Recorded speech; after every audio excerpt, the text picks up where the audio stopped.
कस्तूरी नाम कबीर है, बिन छेड़े मैं कंत।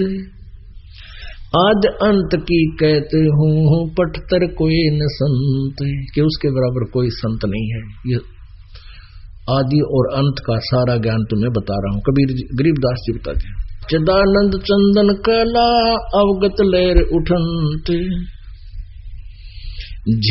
झीना आकार अजोक पद, फिर त्रिकुटी में जीखंत।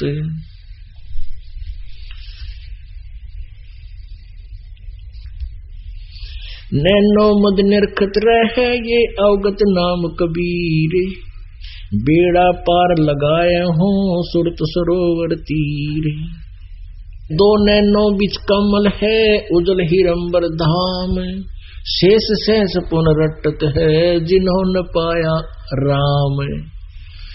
परमात्मा कहते हैं कि जिन मंत्रों को तुम जाप करते हो, कोई तो वासुदेव, ओम नमः वासुदेव नमः, ओम नमः शिवाय कहते हैं, या राम राम राम राम, या ओम ओम ओम ओम।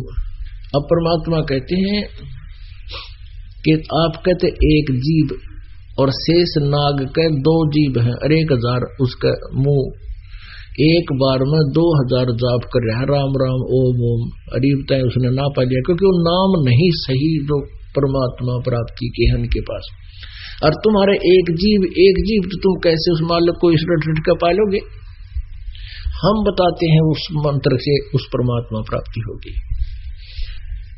नैनो मद निरखत रहे, अवगत नाम कबीर, बेड़ा पार लगाए हूँ सुरत सरोवर तीर। दो नैनो बिच कमल है, उजल हिरंबर धाम, शेष शेष पुनरटत है, जिन्होंने पाया वह राम। शेष 88 ना गए, ये 2400 पर चोखे, 3300 पर तलब है, कोई बकरा कोई बोके। ओहो, अब यह बात ईब समझ में आओगी आपके।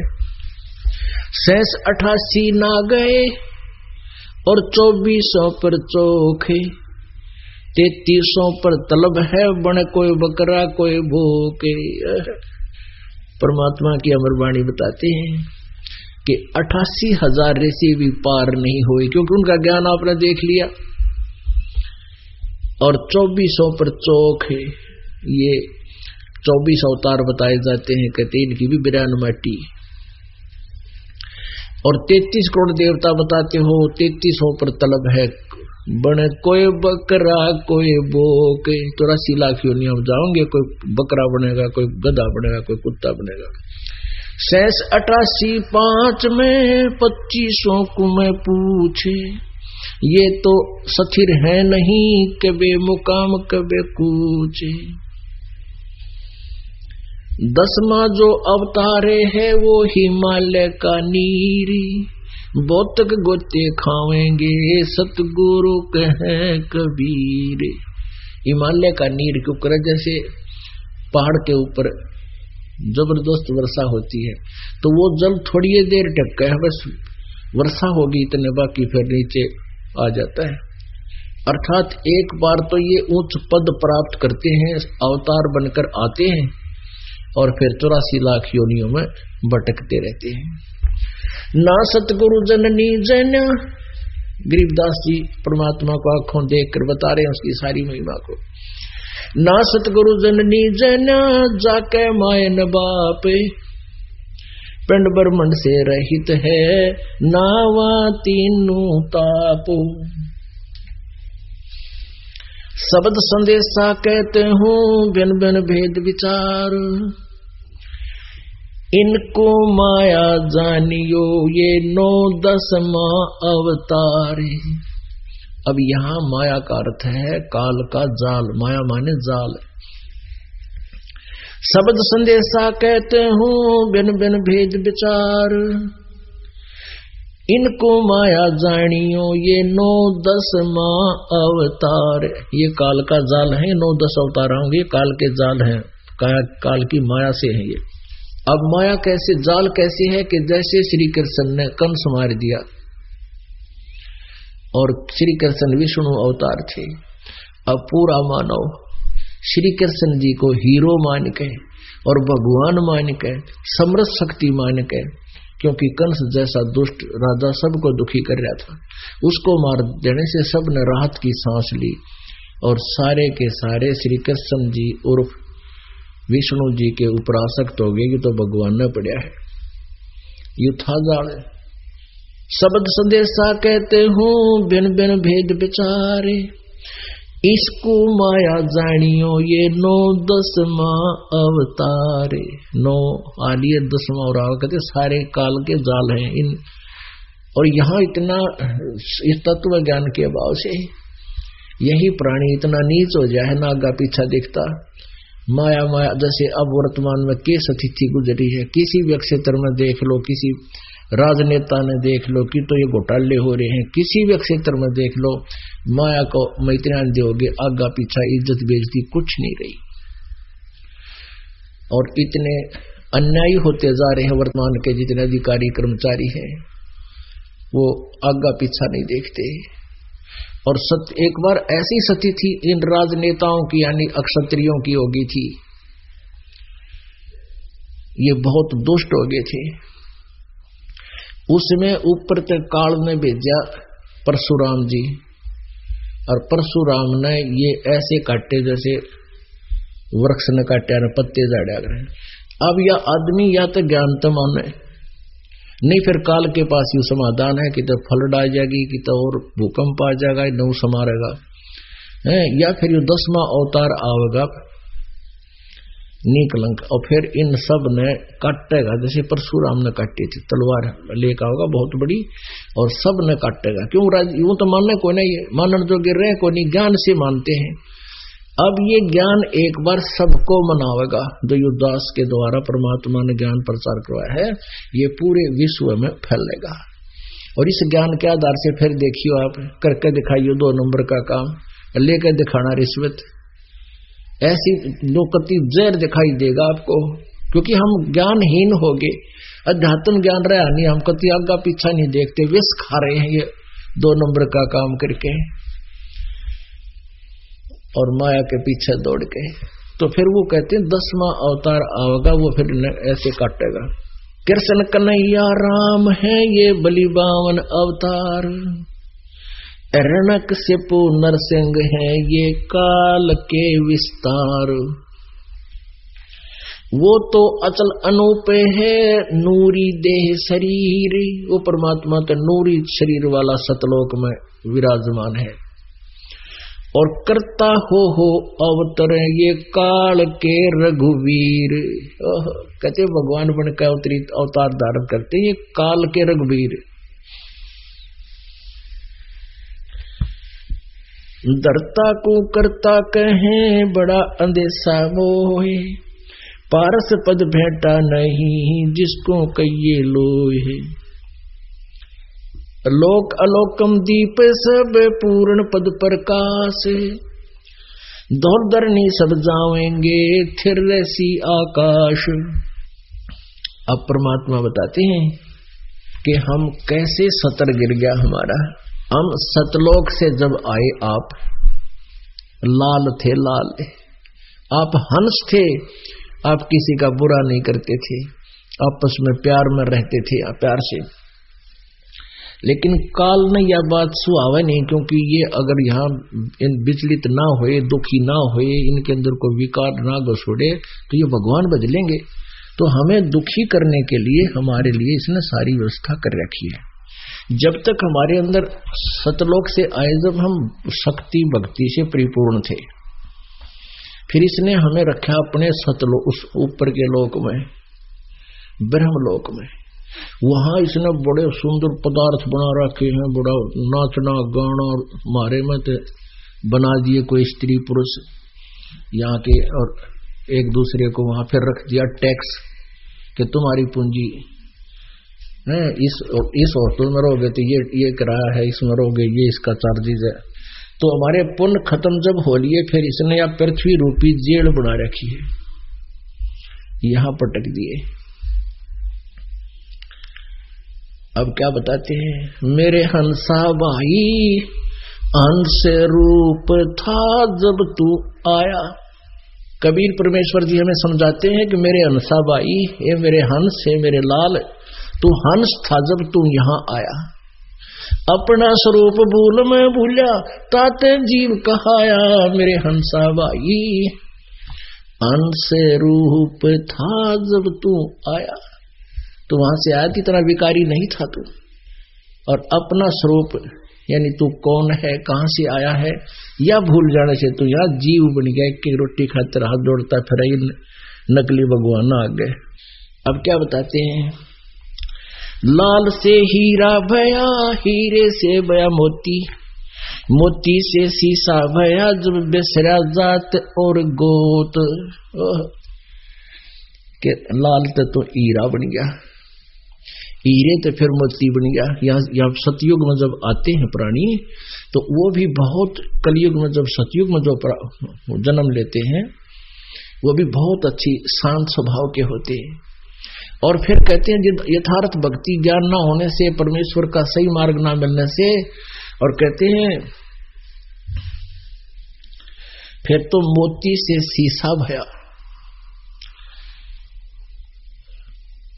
क्योंकि तुम बिसर गया जात और गोत। न्यू कारण तू तो जात गोत भूल रहा है, अर्थात यथार्थ ज्ञान को, सतलोक को तू भूल गया। यथार्थ भक्ति भूल जाने से तुम शीशा बन गया। फिर क्या बताते हैं, सोने से चांदी भया, आप इतनी डी वैल्यू होगी आपकी, इतनी डिक्रीज होगी आपकी वैल्यू, सोना था जब तू आया, फिर सोने से चांदी हो गया, और चांदी से फिर तू रांग बन गया। अब जीव बनकर हम रांग बन गए। सोने से चांदी भया, चांदी से भया रुपया, रुपये से शीशा भया, जाना नहीं स्वरूप। जस्त भया तांबा भया, यौवन हो गया रांग, और शब्द महल जाना नहीं, नाहक धारा सांग। कि जैसे स्वांग धारण करना, यानी एक साधु का रूप बनाकर, दाढ़ी दूढ़ी बढ़ाकर, बाल बूढ़ रखवा के, या घोट मुंड मुंडवा के, लाल पीले कपड़े पहन के चल दिया परमात्मा पाने। कहते हैं तुझे ज्ञान तो कहीं का है नहीं, और सांग बना रहा तो संत बन गया। 14 में पुर की कहूँ, 15 में पुर मेल, 16 पुर में सिंधु है, मान सरोवर खेल। कौडी गिट्टी संखले, दरियाओं की झाले, इन बातों क्यों पाइए, कर सतगुरु नजर निहाले। अब जैसे ना कोई संत महात्माओं को देखते हैं, कहते हैं उसने ऐसी सिद्धि दिखा दी, जैसे अगस्त ऋषि ने 7 समंदर पी लिए एक घूंट में, और गोरखनाथ जी ने जो है एक पहाड़ी थी उसका अपनी सिद्धि से सोना बना दिया।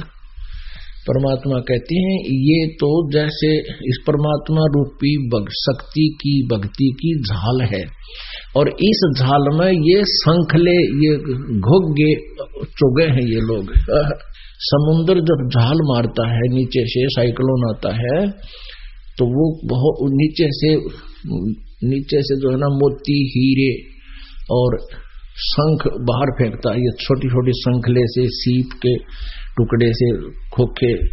तो परमात्मा कहते हैं जो तुम भक्ति की झाल समझ रहे हो ना, ये रिद्धि सिद्धि देख कर, ये तो शंखले हैं। शंखले आपने देखे होंगे, जैसे वर्षा हो जाती थी ना, उसमें हम लोग देखा करते, गोल गोल सफेद सफेद से छोटे छोटे, उसने चिड़िया की पाचन कहा करते हम, तो वो शंखले से उस कहते हैं ये तो ऐसे शंखले हैं, ये वो सीप वाले मोती नहीं है, ये लाल नहीं है, जो सिद्धियां जो साधना तुम कर रहे हो ये वो वस्तु नहीं है। क्योंकि कहते हैं गिट्टी, कौड़ी गिट्टी शंखले, ये तो कौड़ी गिट्टी कंचे, और ये शंखले यानी शंख से ये हैं, ये मोती नहीं है। जिसको तुम मोक्ष रूपी मोती मान रही है वो साधना तुम्हारी नहीं है। कौड़ी गिट्टी शंखले, ये दरियाओं की झाले, इन बातों क्या पाई ये कर सतगुरु नजर निहाले। कहते इन तरह तुम अपने आप में बने फिरते हो ना विद्वान, इन बातों कुछ ना मिलेगा। उस तत्वदर्शी संत को नजर निहाल करो। गीता जी अध्याय नंबर 4 के श्लोक नंबर 34 में कहा है कि उस तत्वदर्शी संत से उस तत्व ज्ञान के बारे में पूछो, और उनको दंडवत प्रणाम करने से, कपट छोड़कर भी नम्रता पूर्वक प्रश्न करने से वो तत्वदर्शी संत तुझे उस परमात्म तत्व का ज्ञान कराओगे। अब क्या बताते हैं, घट में शोक सिलसिला ये सूतक बड़ा अंधेरे, ये दम गिनती के दिए तू फेर सके तो फेरे। अब जैसे हम आप जी ने नाम ले रखे हैं और कई भक्त आकर बताते हैं जी मेरा नाम खंड हो गया, मैं भी कैसे हो गया कि जी 2-3 दिन मैंने मंत्र कुछ नहीं करा, ना आरती करी, मैं भी क्यों ना करी, टेंशन हो गई थी। अरे भले आदमी टेंशन तो होगी, अब टेंशन का ट्रीटमेंट भी तो यूं है और से कोई इलाज को नहीं, इसमें यूं तो आपने छोड़ दी। अब क्या बताते हैं, घट में शोक सिलसिला और ये सूतक बढ़ा अंधेर, ये दम गिनती के दिए तो फेर से कहते फेर। अब ये आपके श्वास मनुष्य के गिन कर डाल रखे हैं, और इस शोक सिलसिले में इस कभी टेंशन है, कभी कुछ है। कई लोग हैं जी 2-3 दिन ब्याह हो गया था, मैं कुछ ना भक्ति कर पाया, वाह भाई भाई इसे ब्याह न के गाड्डा जो भक्ति है ना खरीदने, किसी के ब्याह में गया था बोला भक्ति ना कर पाया, मैं गया और तो बकवाद्या में लग गया रहा, भक्ति में क्या दिक्कत थी तेने। अब परमात्मा हमें यही ज्ञान देना चाहते हैं। कबीर परमेश्वर जी कहते हैं कि सुख के माथे पत्थर पड़ो, अरे यो नाम हृदय जा, और बलिहारी उस दुख के जो पल पल नाम रटावे। आग लगे से सुख का जिस तो भगवान में की बोल पड़े, और बलिहारी उस दुख के जो पल पल नाम रटावे। हे भगवान ऐसा सुख भी ना दिए जिससे आपसे दूर हो जावे। परमात्मा हमें याद दिलाते हैं कि तुम मांगो तो इस तरह वस्तु मांगो मेरे ते, कि हे भगवान इसे सुख को मुझे मत देना जिसके कारण मैं आपसे दूर हो जाऊं। ऐसा दुख भी दिए रहना अपने दास को, आपकी याद बनी रहे। घट में शोक सिलसिला और सूतक बढ़ा अंधेर, और ये दम गिनती के दिए फेर से कहता फिर। एक दरोगा जी था, घोड़ी पर चढ़ गए, पुराने समय की बात है, और किसी कामवश गांव को जा रहा था शहर से। आगे एक किसान रहट चला रहा था। रहट होता था पहले कुएं से पानी लेते थे, और एक पुली होती थी काट की, उस पुली के ऊपर एक चैन लपेट बांध डाल देते थे लोहे की, और उस बहुत बड़ी चैन इतनी चौड़ी, और उसका बाल्टी वेल्ड करा देते थे, और वो रहट चलता था बैलों से कोल्लू की तरह, और वो उस पुली को घुमाता था। वो पुली नीचे से पानी लेकर आती थी और नाले में डाल देती थी, वो खेत में सिंचाई करता था।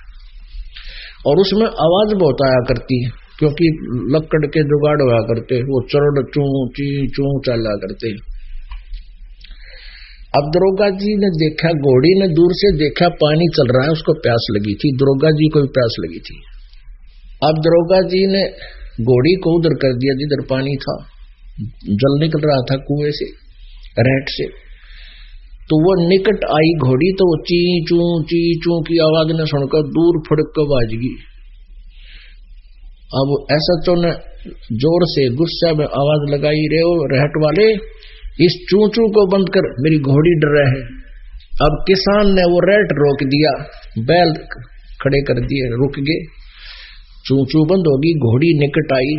तब तक वो जल, क्योंकि वो चल रहे थे, पानी जल निकले, और आगे सूखा खेत पानी साथ साथ सोख रहा था, पी रहा था रेत। अब घोड़ी निकट आई, इतना वो पानी पाया ना खेत में, पानी सूख गया, पीने जोगा जगह नहीं मिली। दरोगा जी ने कहा, रे किसान जल निकाल। उसने फिर बैलां का डंडा मार दिया, वो फिर चू शुरू हुई, घोड़ी फिर बिदक की। अब दरोगा ने कहा, रे चू को बंद कर। उसने फिर चू बंद कर दी, बैल रोक दिए। निकट आया तो पानी फिर पाया, जल नहीं पाया। ने बोला जल निकाल, वो फिर बैल आंख दिए। वह फिर घोड़ी चू चू हुई तो दूर भाजगी। अब किसान बोला दरोगा जी इस चू चू में पी गए तो पी गए ना, दोनों मरोगे। इस चू चू में पानी मिलेगा ना कि पानी निकलेना। तो पुण्यात्माओं यहां कहते घट में शोक सिलसिला, ये सुतक बड़ा अंधेर, ये दम गिनती के दिए तो फेर सके तो फिर। बोलो सतगुरुदेव।